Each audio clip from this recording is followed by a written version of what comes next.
Welcome to the Idea to Value podcast, where in every episode we highlight the latest insights into creativity and innovation from experts around the world. I'm your host, Nick Skillicorn. I care about the evidence behind what makes ideas happen, and I've already helped thousands of people just like you through my unique insights into recent scientific findings of how creativity works. I also show you how to turbocharge innovation programs so they finally deliver on the value and ideas you've been struggling to execute. Get your free training on how creativity can be improved by registering now at www.ideatovalue.com. Now let's get on with today's episode. Hello, everyone, and welcome to another episode of the Idea to Value podcast. I'm very happy to have Daniel Locke with me today. Daniel is also an Australian, and he is a organizational change management specialist. So we're going to be going through change management, large transformation projects, and how you can apply more innovative ways to do your change management for those projects. Daniel, it's wonderful having you here. Thank you. Thanks, Nick. Really appreciate it. So Daniel, for the people who don't know who you are, can you just give us a bit of a background into where you've come from and how you became so interested in change management? Yeah, so I've been in the project management and project and change and transformation space since about 2001 to around that time.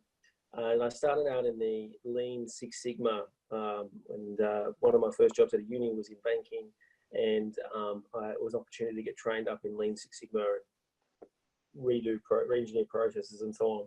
And I really got involved with project management and change and transformation then. That was the beginnings of that. Did the Green Belt training, helped implement new processes and re-engineer processes, which I just found I really thoroughly enjoyed it. For me, I found, as I reflect on my career, it was a little bit of analysis, a little bit of, working with people and having them see something new opportunities.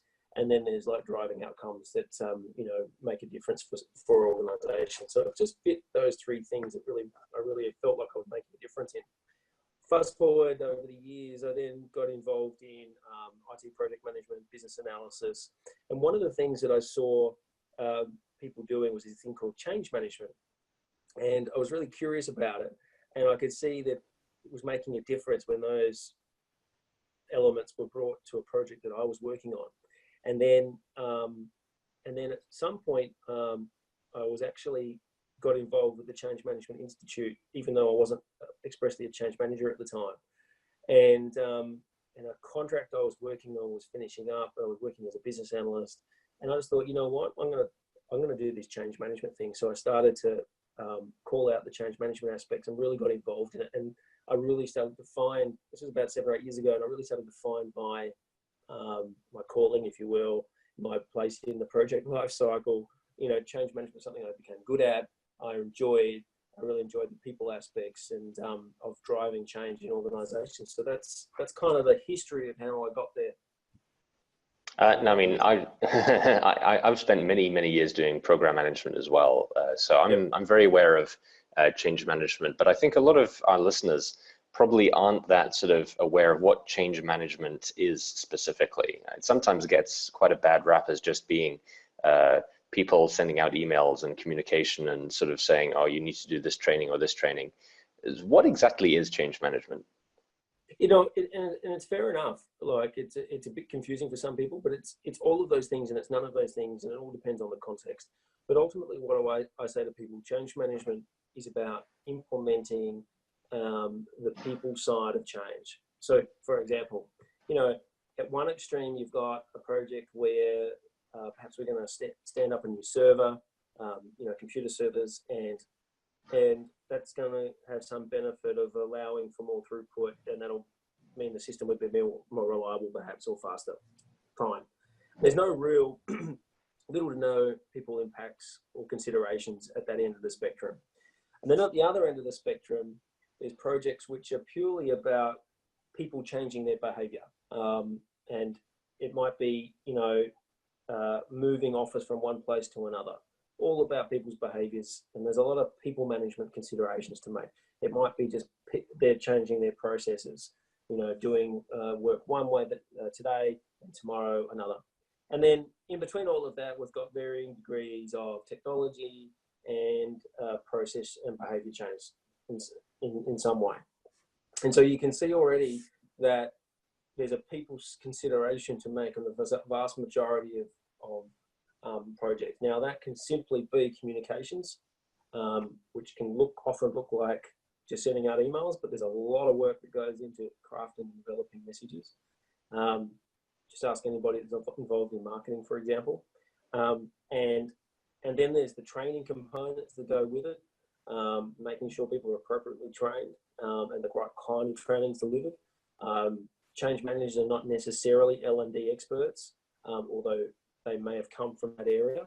And then there's also just common sense project management methodologies. One of the things I always say, people talk about change resistance, for example, and the thing is about change resistance is that a lot of it comes from, and I've just started a project where there's a whole history of resistance, if you will, because there was a whole lot of ambiguity and problems in implementation. Just straightforward project management problems that just compound people's issues they have with the change. And so then the straightforward project management disciplines applied to the people side of issues. And so for me, just to sort of summarize that whole conversation, is change management is really, to me, about managing the implementation of the people side of change. I think it's something that people really don't give enough credit for, on how important it is, because I've seen it firsthand. It's one thing to actually go and implement a new IT system, a new office layout, a new strategy, whatever it might be, but it only actually ends up making an impact and delivering value if people use it as it's intended to be used. And so many projects spend years and millions of dollars being implemented and then don't actually deliver the results that they put out in the initial business case, because people don't use it as it's meant to be used. So I'd just like to get what's your view on that? Well, I'll even give you quite a simple example, and this was a mistake that I made. And, change management done not well, this is a good example of it, right? Just on a very small scale, the kind of impact that can happen. I worked on a CRM implementation, and we did all the communications, we did all the training, awesome. And then two people that we had forgotten about the day before we were about to implement learned about the project and said, hey, well, how come we haven't been told about it? Now, we don't use the system much that you're about to implement, but when we do, we put big deals through. And consequently, we had to stop the whole project, miss that release cycle, project got delayed 3 months because of poor change management. And that's the kind of impact that can happen when change, that's just a very simple, very real, to me, lesson in change management. So I'm very, very, very conscious about that. Exactly what you're saying, not just using the system as intended to be, but just getting it in and getting it done. So what does it actually take for an organization to do change management well? Is there any sort of specific examples that, from your experience, you can prevent some of the normal roadblocks and accelerate things through?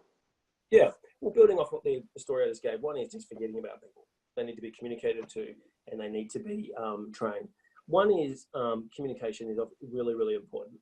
And one is soliciting people's perspectives, input very early in the process. I know you're very involved in innovation, so you're probably getting involved in interviews with customers and watching in their home environment and so on. And if we take that kind of same sort of idea, and this is something I'm working on, and then bringing that to change management. So how do we get the right subject matter experts? How do we get the frontline staff? How do we get the technology people who know how the technology works? And for all of those different parties throughout a project to then build empathy with each other about what this project is about, what it can and can't do, what is practical on the front line when you're sitting in front of a customer, and so on and so forth. And so one of the ways that I've started to look at, and I was fortunate enough to be trained in a workshop methodology that allows for large groups, 20, 30, 40, 50 people, to bring them into a room and to have these structured conversations and doing that right up front in the business case of a project starts to build tremendous amount of traction and change management energy around getting everybody aligned and then talking about the key issues and trade-offs that inevitably come up in any one project.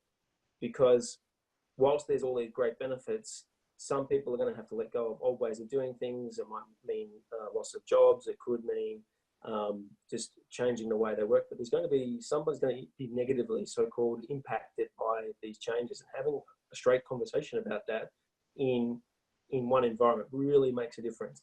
And then working out what we're going to do about it, and then just speeding up the whole process. Because, like I said with that example of the story I gave earlier, just forgetting about 2 people in a project can delay a project for 3 months, and then you've got all of this cost attached to this project that just keeps floating on out there because of poor project management, change management rather. And so what I'm suggesting is that with these workshops, I have great wins with this, getting everybody into a room and working through all these issues makes a massive difference and really speeds everything up. It really creates a conversation for the people side of change right up front. I mean, there's few things that scare innovation managers more than being told that you need to lead a room full of 30, 40 people. Because when you get to that number of people, it just takes a couple of them to completely derail the entire progress that you can do over a day, a week, whatever it might be. So what's this methodology that you found to actually make groups that large work effectively together and speed up the process? Yeah, totally. It takes something, that's for sure. The first thing is the actual workshops themselves might have 30, 40 people in them, but then they're designed with exercises and breakouts. And so you'll break groups down into 3, usually 5 to 8 people, not more than 8.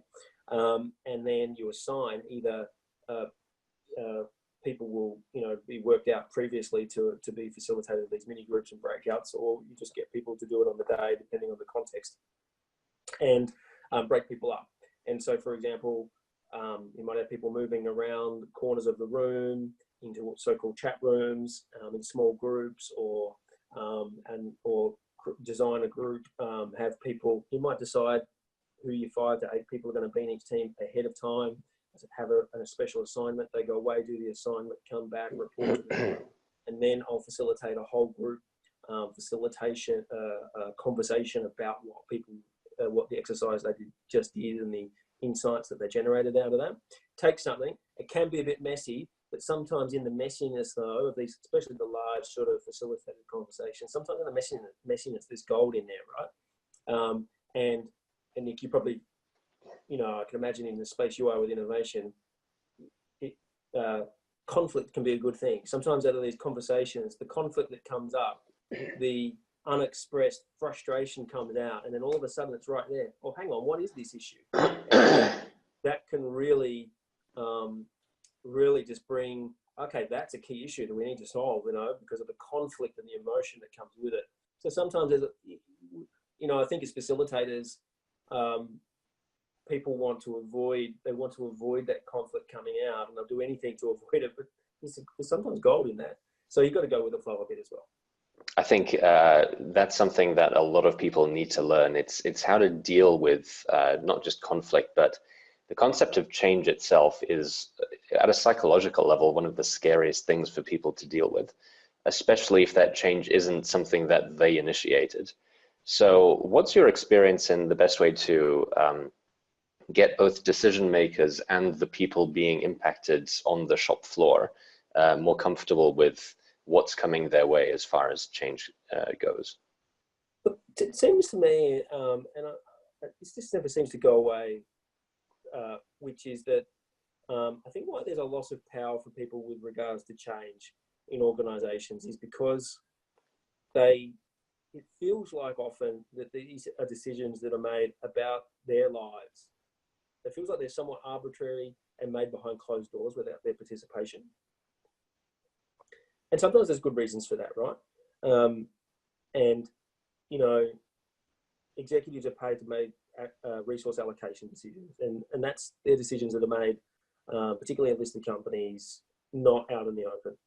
But at some point, I'm always mindful to talk to leadership and executives about, at the earliest opportunity you have, You want to bring people into that conversation that are going to be impacted by this. And you're going to have to deal with the fact that they're likely, at least in the initially be unhappy about it. And you just have to face into that. There's no point trying to avoid it or delay it. It makes things worse. It compounds it. And so the other one is these workshops really make a difference, is having people in a room, building empathy with each other about their respective positions. And, sometimes it's necessary to communicate the crisis. Look, this is the reality of the situation. I worked in a reorganization a couple of years ago at a bank in the institutional banking space. And in 2014, 15, that the marketplace with all the regulation, it just completely changed, like fundamentally shifted. And they were pulling out of, most institutional banks had pulled out of offering certain products in certain ways, and ever increasingly more and more technology coming in and automating the way they do work. And this is highly skilled work, right?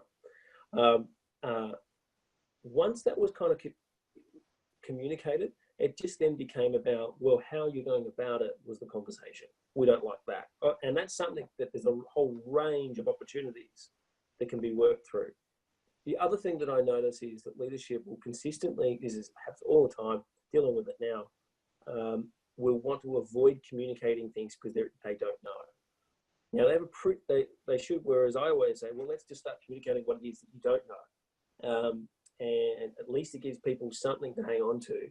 And and we'll set up some sort of frequency, whether it be monthly or quarterly, an opportunity to communicate whether any new information has arisen. And even if we don't, we'll regularly schedule to you that nothing has changed, but we're here for you to learn. The key idea is not for leadership, people leading out change, to think to themselves, haven't we communicated enough? Haven't we sent enough emails? Haven't we had enough workshops? Haven't we had enough focus groups? But have they got the message? Am I getting through to these people? What's going to take for me to get through to my staff? Knowing that they may not necessarily, in all cases, be happy with it.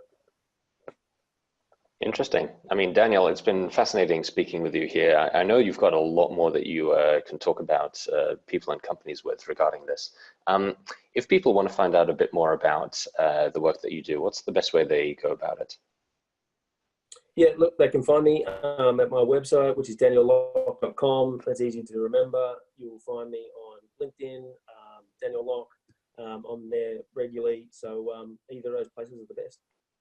Perfect. I'll make sure to link to both of those links down in the description below. Daniel, it's been wonderful having you here, and I look forward to speaking again with you soon. Terrific. Thanks, Nick. Thank you so much for listening. If you liked it, please like, share, and subscribe, and leave me a comment about what you thought and what you'd like to see more about. If you want to take your creativity and innovation capabilities to the next level, then invest in yourself with the premium training only available at ideatovalue.com. These exclusive training modules have all been put together by me, Nick Skillicorn, and have been used by thousands of artists, innovation leaders, and CEOs to become better at understanding the source of their creativity and executing on their innovation ambitions. And there is no risk to you, as they are backed by our money-back guarantee. Now, don't forget to go out there and make your ideas a reality. See you again soon.